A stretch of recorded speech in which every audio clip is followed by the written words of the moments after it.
ሰላም እንደምን አላችሁ ውድ የዲያስፖራ ፕላስ ቤተሰቦች፣ ዛሬ እንደተለመደው አዲስ ርዕሰ ጉዳይ ተመልሰን መጥተንላችኋል። ዛሬ ደግሞ ወደ ሀገረ ጀርመን ጎራ ብለን አዳዲስ ሁሎችን ምን ተከሰተ የሚለውን ነገር ልናሰማችሁ ተመልሰን መጥተናል። በአሁኑ ሰዓት እንግዲህ ጀርመን ውስጥ የምትሰሩ ከሆነ ወይም ደግሞ ጀርመን ለስራ የምትመጡ ካላችሁ እነዚህን ህጎች ከአሁኑ ቀድማችሁ ማወቅ አለባችሁ ብለን እነዚህን ህጎች እንግዲህ ሰብስበን ይዘንላችሁ መጥተናል። ባለፉት ጥቂት ወራት ውስጥ እንግዲህ በርካታ ህጋዊ ማሻሻያዎችን ጀርመን እያሻሻለች ነበር። ከኢሮፒያን ዩኒየን ስብሰባ በኋላ እንግዲህ በጣም ብዙ ኢሹዎች ሬጉሌት እየተደረጉ ይገኛሉ። ከነዛ መካከል እንግዲህ የህጎቹ ረቂቆችና የአውሮፓ ህብረት እንግዲህ መመሪያዎች በጸጥታ አንድ ላይ እየተገበሩት ይገኛሉ ማለት ነው። ይህንን በጸጥታ የሚተገበሩበት ደግሞ እያንዳንዱ ህዝብ ላይ ጫና እንዳይከሰት ወይም ደግሞ የተለያዩ መደናቀቶች እንዳይከሰቱ፣ አንዳንዶች ህጎች አሁን ሙሉ በሙሉ ስራ ላይ እየዋሉም ይገኛሉ። አንዳንዶቹ ደግሞ በጊዜ ሂደት የምንመለከታቸው ይሆናል ማለት ነው። ሌሎች ደግሞ በፓርላማ ጠረጴዛ ላይ የረቀቁ ሲሆን ጥቂቶቹ ደግሞ ከ2030 በአንዱ መሀል ይሮች ላይ አፕላይ የሚያደርጓቸው ይሆናል ማለት ነው። በላዩ ሲያዩዋቸው እንግዲህ እነዚህ ህጎች ተነጣጥለው ትንሽዬ ፖሊሲ መስለው ሊመጡ ይችላሉ። ነገር ግን በአንድ ሳምንት ስለ ህመም አዲስ ህግ ስንሰማ ሳምንቶች ላይ ደግሞ ታክስ ክላስ የተለያዩ ክርክሮችን እናዳምጣለን። በሚቀጥለው ወር ደግሞ ስለ ባለሙያዎች ቪዛ ድጋሚ እንሰማለን። እንዲህ ያለ እንግዲህ የተለያዩ ፖሊሲዎች እያካሄዱ ይገኛሉ። ነገር ግን እነዚህ ሁሉ የእንቆቅልሽ ቁርጥራጮች እንግዲህ ስንገጣጠማቸው ጀርመን ወዴት እያመራች ነው፣ ጀርመን ኢምፕሎዮቿ ላይ ምን አይነት መዘዝ ይዛ ልትመጣ ነው የሚለውን ነገር በጣም እንቆቅልሽ የሆነ ኢሹ ነው ማለት ነው። ታዲያ ዛሬ ጀርመን ኢኮኖሚ ወዴት እያመራ እንደሆነ እና ላይክ ኢምፕሎዮች ላይ ምን አይነት ነገር አፕላይ ልታደርግ እንዳሰበች በዚህ በ2030 እንደገና ደግሞ 5 ያወጣቻቸው በጣም የሚገርሙ ህጎች አሉ። ከነዛ መካከል እንግዲህ በጣም ብዙ የምናያቸው የጤና ጉዳይ፣ የስራ ጉዳይ፣ የቪዛ ጉዳይ ኦል ነገር የምናይ ይሆናል ማለት ነው። ለዲያስፖራ ፕላስ አዲስ የሆናችሁ ካላችሁ ቻናሉን ሰብስክራይብ በማድረግ ቤተሰብ መሆን ትችላላችሁ። ይህም ቪዲዮ ከመጀመራችሁ በፊት ደግሞ ላይክ አድርጋችሁ ጀምሩት። ቀጥታ ወደ መረጃው ወደ 5ቱ ህግ ለውጦች እንግዲህ ከመግባታችን በፊት አንድ መሰረታዊ እውነትን መጋፈጥ አለብን ማለት ነው። እነዚህ ፖሊሶች እንግዲህ የሚረቁት ወይም ደግሞ እነዚህ ህጎች አብዛኛው ጊዜ እዚህ ነገር ላይ አፕላይ የሆነ ሙሉ ኢሚግሬንቶች ሊኖሩ ይችላሉ። አሳይለም ጉዳይ ሊኖር ይችላል። በጣም ብዙ ነገሮች አፕላይ ያደረገችበት የምትሄድበት የራሷ ያስቀምጠችው የፖሊሲ ምክንያት አለ ማለት ነው። ይህንን ደግሞ ይህንን መረጃ ኬት እንዳገኘው ዲስክሪፕሽን ቦክስ ላይ አስቀምጥላችኋለሁ። ጀርመን እየኖርን እንደዚህ አይነት ህግ ሰምተን አናውቅም፣ ኬት ነው ያመጣኸው፣ ይሄ ህዝብ ማደናገሪያ ነው ለምትሉ እያንዳንዱን ዲስክሪፕሽን ላይ ሙሉ ኢንፎርሜሽኑ አስቀምጥላችኋለሁ። በዛ ሊክ እየገባችሁ መከታተል፣ ማዳመጥ እንደገና ደግሞ እራሳችሁን አፕዴት ማድረግ ትችላላችሁ ማለት ነው። ከነዛ መካከል እንግዲህ ከፍተኛ የህዝብ ቁጥርና የሰራተኛ እጥረት ነው። ላይክ ይሄ ነገር መጀመሪያ 3 መገንዘብ አለባችሁ ብዬ ከምነግራቸው ፖሊሲዎች መካከል እነዚህን 3 ፖሊሲዎች የራሷ የኔ ትልልቅ ድክመቶችና ችግሮች ናቸው ብላ በአንቀጽ ከፋፍላ ያስቀመጠቻቸው ናቸው ማለት ነው። የመጀመሪያ እንደነገርኳችሁ ከፍተኛ የህዝብ ቁጥርና የሰራተኛ እጥረት ማለት ነው። ይሄ እንግዲህ በእነሱ አጠራር ዲሞግራፊክ ኮንትራክሽን ብለው አስቀምጠውታል ማለት ነው። በጀርመን የፌዴራል ስታቲክስ ቢሮ መረጃ መሰረት እንግዲህ በ2020 አንስቶ እስከ 2035 መካከል ከ10 እስከ 12 ሚሊዮን የሚደርሱ ሰራተኞች ይሄ የቤቢ ቡምበር የምንለው ትውልድ ላይክ ወደ እረፍት ሲመጣ ከጀርመን የኃይል ስራ ያጣሉ። የፌዴራል የስራ ኤጀንሲ የራሱ ያወጣው ዳታ አለ። ጀርመን ሙሉ ለሙሉ የስራ ኃይል መጠን ብቻ ጠብቆ ለማቆየት ማክሲመም በየአመቱ 400,000 የስራ ላይክ በክህሎታቸው በላይክ ኮንስትራክሽን ላይ የሚሰሩ የተለያዩ ህልዝ ላይ የሚሰሩ ምናምን አንድ ላይ ሁሉም ተደማምረው 400,000 ዜጋዎች ያስፈልጓታል ማለት ነው። ይህንን ያሉበት ምክንያት ደግሞ በመጀመሪያ ደረጃ ላይክ አብዛኛው ሰው ጀርመን ከገባ በኋላ የሆኑት አመታቶች ከሰራ በኋላ ሙቭ የማድረግ ነገር አለው። ላይክ አሁን ከ400,000 ከሚያስፈልጋት 400,000 ሰዎች ውስጥ ማክሲመም እስከ 30 ወይ እስከ 30 እስከ 65% አካባቢ ነው እዛች ሀገር ላይ ቤዝ አድርጎ የሚቀር እንዳለ ሁሉም ይወጣል። ከዛ ከጀርመን ሙሉ ይለቃሉ። ስለዚህ ይሄ ነገር በጣም ላዋ ላይ ሪስክ እያመጣባት ስለመጣ ከአሁኑ ይህንን ነገር ተጠንቅቃ ለማድረግ አቅዳ ተነስታለች ማለት ነው። ታዲያ እዚህ እቅዷ ላይ እንግዲህ ይህን ነገር ስታካትት እንግዲህ የተለያዩ ኤጅ በዳታ ካልኩሌት አድርገው አውጥቶት ነበር። በጀርመን እድሜያቸው ከ30 ዓመት በታች የሆኑ ሰዎች ቁጥር እንግዲህ ከ30 እስከ 60 ዓመት ባለው እድሜ ክልል ውስጥ ካሉት በጣም ያነሰ ነው። ስለዚህ ላይክ ጉልበት ያለው ወይም ደግሞ ያን ነገር የሚሰራ ያን ነገር እሷ የምትፈልገው ነገር ሬጉሌት እያደረገላት እንዲሄድ የእሷን የኢኮኖሚ ቤዝድ ጂዲፒ እያስጠበቀላት የሚሄድ ሶርስ በጣም ሉዝ እያደረግኩ ስለሆነ ጂዲፒ በጣም ዲክሪዝ እያደረገ ነው፣ የተለያዩ ነገሮች በጣም እየቀነሱ ነው በማለት ተናግራለች ማለት ነው። ከነዚህ ፖሊሲዎች ውስጥ አንደኛው ፖሊሷ። ሁለተኛው ፖሊሷ ላይ ደግሞ የተፎካካሪነት አቅሜ ላይክ ዳውን እየሆነ ነው። ከነዚያም መካከል እንግዲህ ኮምፕሬሲቭ አንዛይቲ ብለው ነው እነሱ የሚጠሩት። ያ ኮምፕሬሲቭ አንዛይቲ አቀድም የነገርኳችሁ ጂዲፒ ላይ እነዚያ ወርከሮች ኤምፕሎዮች ያንን ነገር በጣም እየገደሉባት ነው የመጡት። ላይክ እንዴት ነው የገደሉባት የመጡት? አንደኛ ነገር ጀርመን በአውቶሞቲቭ እንግዲህ ሁላችሁም የምታውቁት ነገር ነው።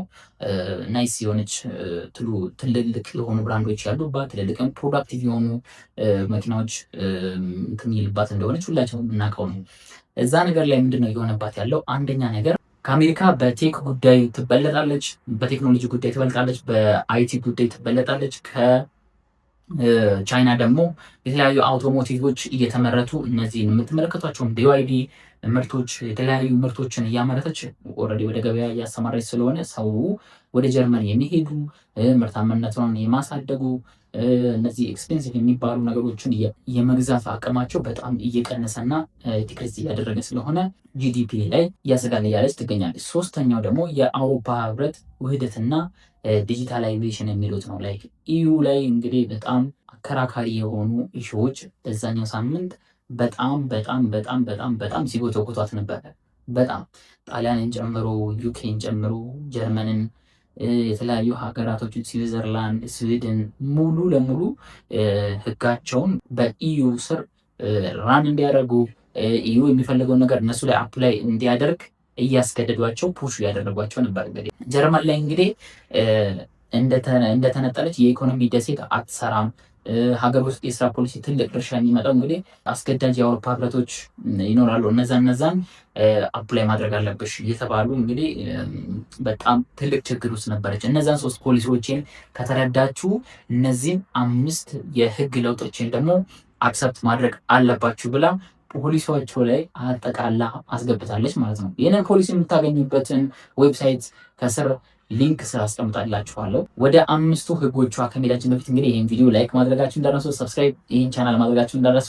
እስኪ ምንድን ነው ያለችው? እነዚህ 5 ህጎች ምንድን ነው ለእኛ ለማስረዳት የፈለገችው የሚለውን ነገር እንመልከት። ለእኛ መናገር የፈለገችው ለእኛ ማስረዳት የፈለገችው ነገር ምንድን ነው? አንደኛ የህመም ፈቃድ ማሻሻያ።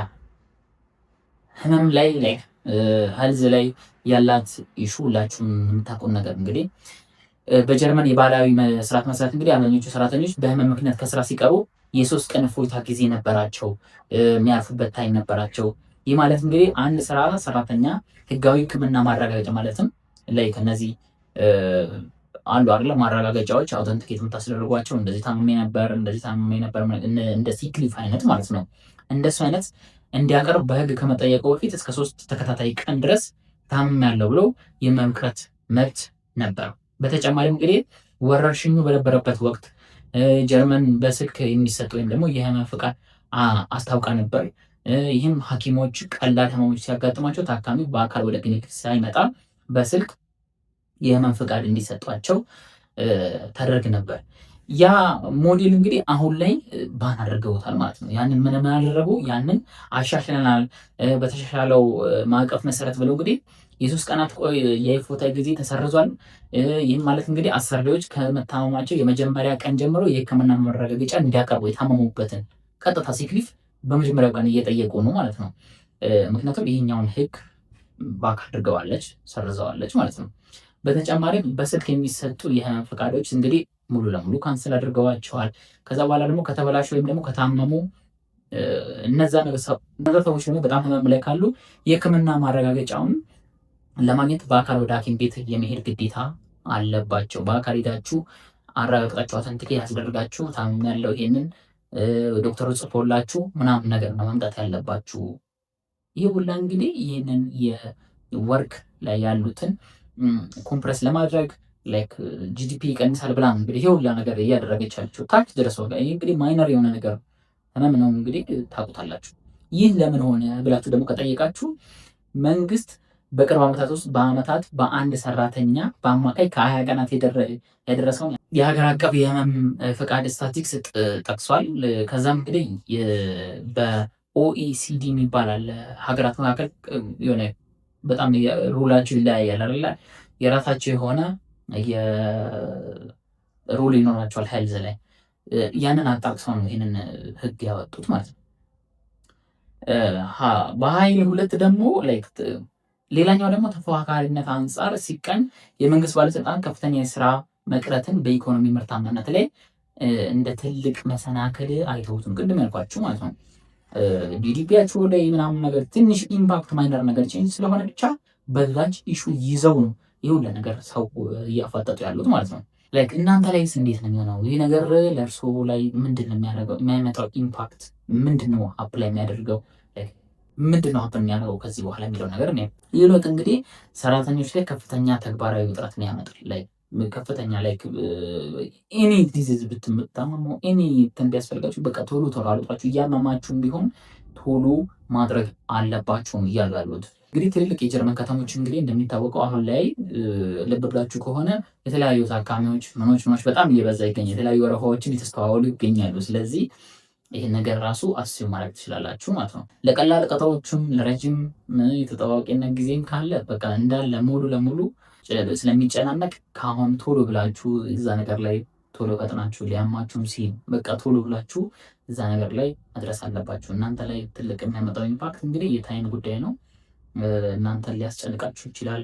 ይህን ነገር ብታስቡበት ጥሩ ነው ማለት ነው። ሁለተኛ ለውጥ አደረጉት የምትለው እንግዲህ የአውሮፓ ህብረት የደሞዝ ግልጽ መመሪያ ኢዩ ፔይ ትራንስፓረንሲ ዳይሬክቲቭ የሚሉት ነገር ነው። ይሄ እንግዲህ የዛሬ 1 ወር ከምናምን ቪዲዮ ላይ ሰርቼዋለሁ።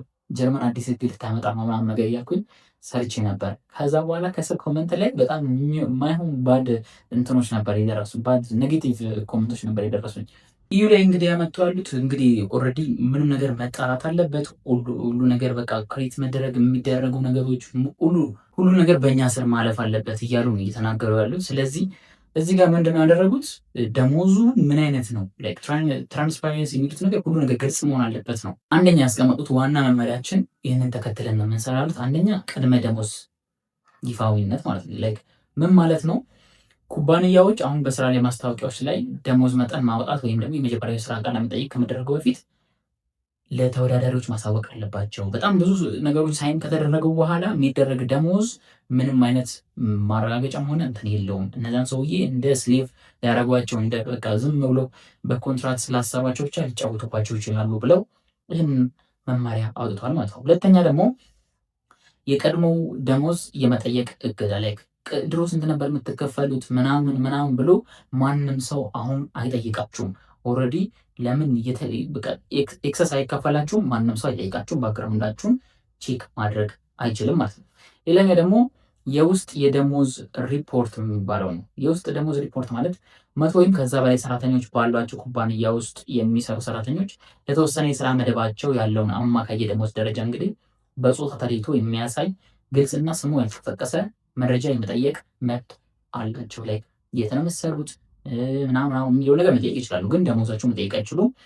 ምን ያክል ሌበር እንደነበረ የሚሰሩበት ኤሪያ ላይ እንዳለ መጠየቅ ይችላሉ ማለት ነው። ሌላኛው ደግሞ ያወጡት ሌላኛው እነሱ በዚህ በኩል ቼክ ማድረግ እንችላለን ያሉት ደግሞ አውተንቲኬት የማድረግ ሽግግሩን ቨሪፋይ የማድረግ ማለት ነው። ከአንድ ኩባንያ ወደ አንድ ኩባንያ ያለውን ኢሹ ማለት ነው። እኩል ክፍያ ወይም ደግሞ የደሞዝ እድሉን በተመለከተ የሚደረጉ ህጋዊ ክርክሮች ላይ ህጋዊ የማረጋገጥ ኃላፊነት በይፋ ተቀይሯል። ምን ማለት ነው? ሰራተኛው መድሎ እንደተፈጸመበት ከማረጋገጥ ይልቅ አሰሪው መድሎ አለማድረጉን የሚያሳይ በጣም ከባድ ነው። እንግዲህ አሰሪያችሁ መድሎ እንትን እንዳለባችሁ የምታረጉበት ህግን አምጥተዋል ማለት ነው። ይህን ለምን ላደረጉት የሚለውን ነገር ስንመለከት የአውሮፓ ህብረት ውህደት ላይ ነን ባለው እንግዲህ ከዛሬ 2 ወር በፊት ስብሰባ አድርገው ነበር። በዛ ኢሹ ነው ማለት ነው። ለታይፕ የስራ እኩል ክፍያ መስጠት እንግዲህ በጠቅላላው የአውሮፓ ህብረት ውስጥ ከፍተኛ ፖሊሲ ቅድሚያ የሚሰጠው ጉዳይ ነው። እንደገና ደግሞ ሙሉ ለሙሉ በቃ አለ በኢዩ አሁን ሬጉሌት እየሆኑ ያሉት ሁሉም ሉዝ እያደረጉ ስለሆነ ሙሉ ለሙሉ በህብረት ነው የተወሰነ ያለው ማለት ነው። ይህ እንግዲህ እናንተ ላይ የሚያመጣው ኢምፓክት የመጀመሪያ እንግዲህ በደሞዝ ላይ ድርድር፣ የስራ አይነት ቅጥር ወይም ደግሞ ግምገማዎች ወቅት ከፍተኛ የማደራደር ወይም ደግሞ የተለያዩ አቅሞችን ይሰጡታል። ላይክ ይሄ አይደለም ይሄ ይሆናል፣ በዚህ ይህንን ኮርስ አረግልሃለሁ፣ ይህንን እንደዚህ ይህንን፣ ስለዚህ እኔም ብታገኝ ደግሞ እንደዚህ አይነት ከፍ ትላለህ እንደዚህ የሚለውን ነገር ያደርግላቸዋል ማለት ነው። ወደ ሶስተኛ ወደ ያረቀቁት ህግ ደግሞ ስንመለስ የግብር ደረጃዎች፣ በጣም ብዙ የግብር ኢሹ እንግዲህ ኢዩ ስብሰባ ላይ በጣም ሽፋን የተሰጠው ጉዳይ ነው።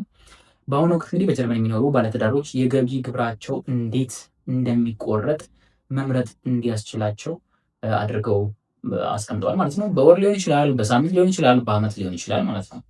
በታወቀው የ3 እና የ5 ጥምረት መሰረት እንግዲህ ከፍተኛ ገቢ የሚገኘው የትዳር አጋር በግብር ደረጃ 3 ስር በመመዝገብ ዝቅተኛ የወራዊ የግብር እንዲከፍሉ ማድረግ ይችላል። በሌላ በኩል ደግሞ አነስተኛ ገቢ የሚገኘው የትዳር የአጋር የግብር ደረጃ 5 ስር በመውደቅ በጣም ከፍተኛ ወራዊ ግብር ይቆረጥባቸዋል ሲሉ አሳስበዋል ማለት ነው።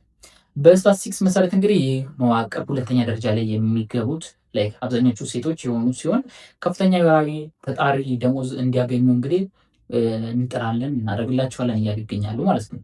ሙሉ ሰዓት እንዳይሰሩ ትልቅ የፋይናንስ ማሻሻያ እንቅፋት ተፈጥሮባቸው ቢኖርም ላይክ አሁን ላይ ያንን ነገር ትንሽዬ ሼፕ ለማስያዝ እየሞከሩ ይገኛሉ ማለት ነው። የቀረበው ማሻሻያ እንግዲህ ከ2030 ድረስ የግብር ደረጃ 3 እና 5 ሙሉ በሙሉ ያስወግዳል ተብሎ ይታወቃል።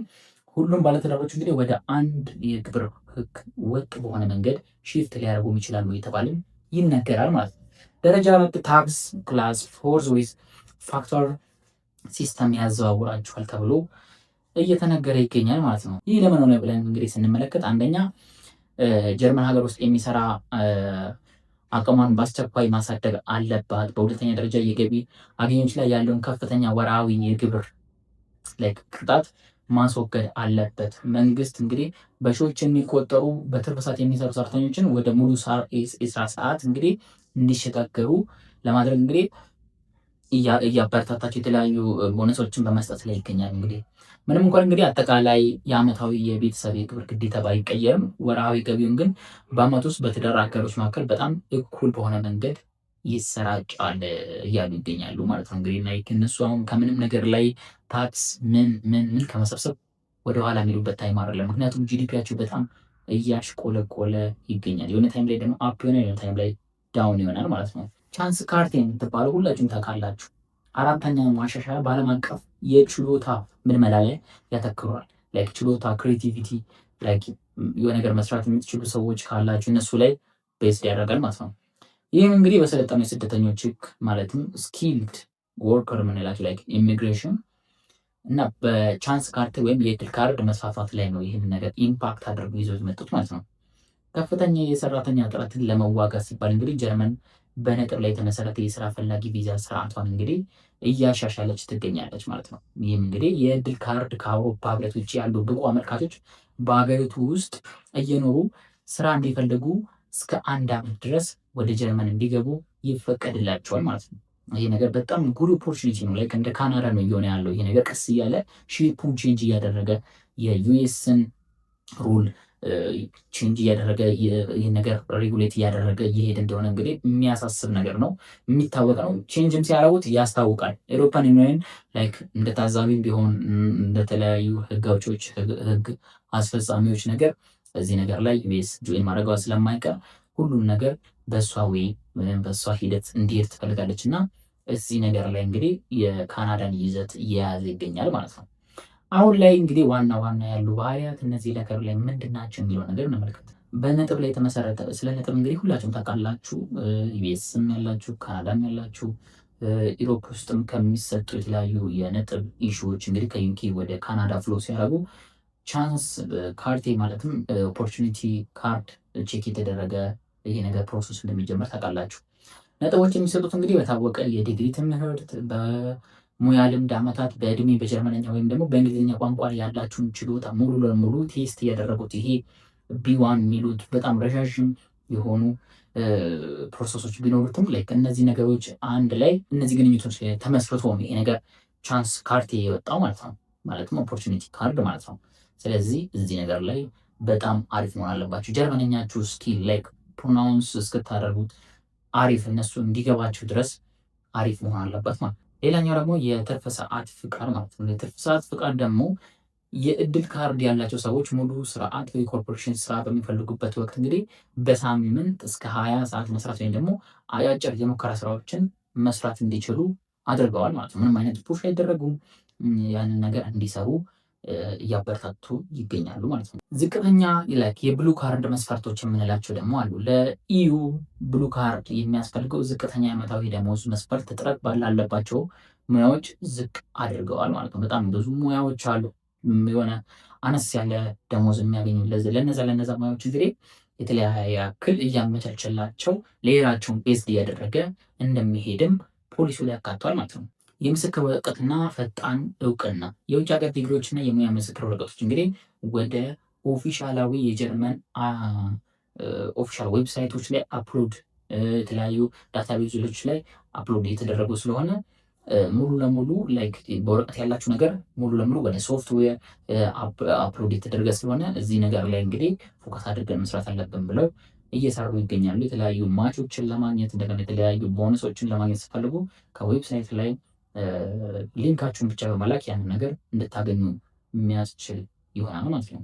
አምስተኛ ላይ እንግዲህ ያስቀመጡት የስራ ሰዓት ህጎችን ማሻሻል።